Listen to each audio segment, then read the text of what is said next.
अध्यक्ष महोदय, खुद मेरी जिंदगी का यह बहुत मार्मिक क्षण है।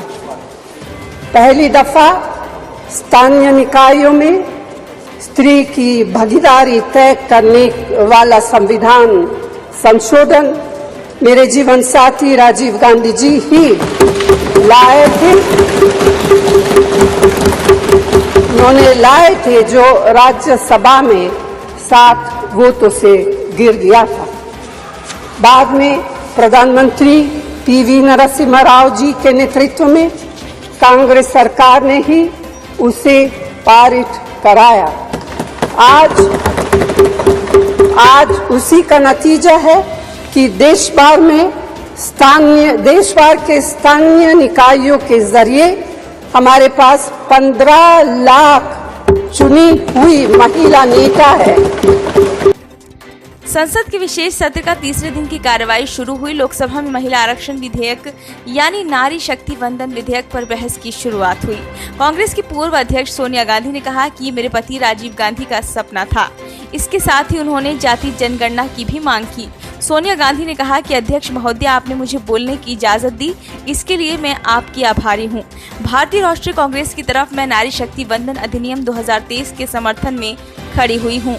उन्होंने कहा कि धुएं से भरी हुई रसोई से लेकर रोशनी से जगमगाती हुई स्टेडियम तक भारत की स्त्री का सफर बहुत लंबा है, लेकिन आखिरकार उसने मंजिल को छू लिया है।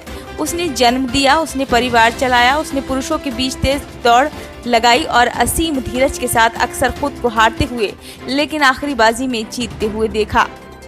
उन्होंने कहा कि भारत की स्त्री के हृदय में महासागर जैसा धीरज है। उसने खुद के साथ हुई बेईमानी की शिकायत नहीं की और सिर्फ अपने फायदे के बारे में कभी नहीं सोचा। उसने नदियों की तरह सबकी भलाई के लिए काम किया है और मुश्किल वक्त में हिमालय की तरफ अडिग रही। उन्होंने कहा कि स्त्री के धैर्य का अंदाजा लगाना नामुमकिन है। वह आराम को नहीं पहचानती और थक जाना भी नहीं जानती। हमारे महान देश की माँ है स्त्री, लेकिन स्त्री ने हमें सिर्फ जन्म ही नहीं दिया है, अपने आंसुओं खून पसीने से सींचकर हमें अपने बारे में सोचने लायक, बुद्धिमान और शक्तिशाली भी बनाया है। सोनिया गांधी ने कहा कि अध्यक्ष महोदय, स्त्री की मेहनत, स्त्री की गरिमा, स्त्री के त्याग की पहचान करके ही हम लोग मनुष्यता की परीक्षा में पास हो सकते हैं।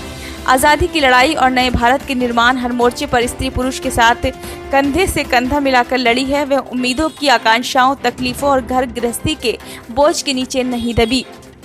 उन्होंने कहा कि सरोजनी नायडू, सुचेता कृपलानी, अरुणा आसफ अली, विजय लक्ष्मी पंडित, राजकुमारी अमृत कौर और उनके साथ तमाम लाखों महिलाओं से लेकिन आज की तारीख तक स्त्री ने कठिन समय में हर बार महात्मा गांधी, पंडित जवाहरलाल नेहरू, सरदार पटेल, बाबा साहेब अम्बेडकर और मौलाना आजाद के सपनों को जमीन पर उतार कर दिखाया है। इंदिरा गांधी का व्यक्तित्व इस सिलसिले में एक बहुत ही रोशन और जिंदा मिसाल है। कांग्रेस नेता सोनिया गांधी ने कहा कि अध्यक्ष महोदया, खुद मेरी जिंदगी का ये बहुत मार्मिक क्षण है। पहली दफा स्थानीय निकायों में स्त्री की भागीदारी तय करने वाला संविधान संशोधन मेरे जीवन साथी राजीव गांधी ही लाए थे, लेकिन राज्यसभा में 7 वोटों से गिर गया था।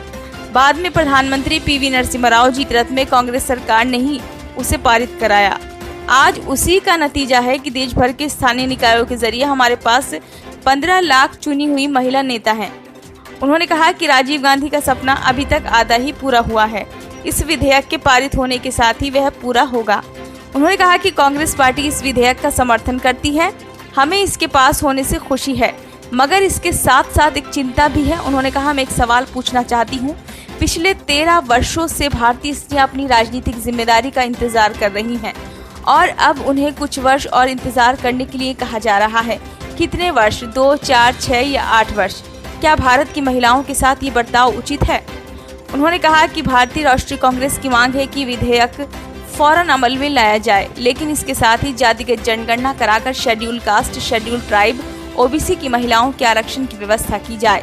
सरकार को इसे साकार करने के लिए जो कदम उठाने की जरूरत है वह उठाने चाहिए। उन्होंने कहा, कांग्रेस की तरफ से मैं आपके द्वारा सरकार से मांग करती हूं कि नारी शक्ति वंदन अधिनियम 2023 को उसके रास्ते की सारी रुकावटों को दूर करते हुए जल्द से जल्द लागू किया जाए।